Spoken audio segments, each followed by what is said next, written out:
কিন্তু তায়েফের লোকেরা বিশ্বনবীর দাওয়াতকে শুধু প্রত্যাখ্যান করেই থামে নাই, তারা বিশ্বনবীর সাথে অত্যন্ত খারাপ আচরণ করেছে।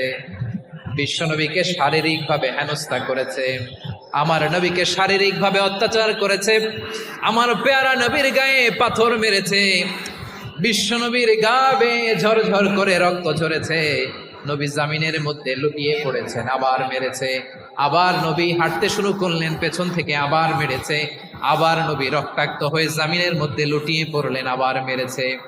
বিশ্বনবীর মতো এত সুশ্রী মানব, বিশ্বনবীর মতো এত শুভ্র মানব, বিশ্বনবীর মতো এমন চমৎকার দেহাবয়ব দিয়ে রব্বুল আলামিন কাউকে বানান নাই।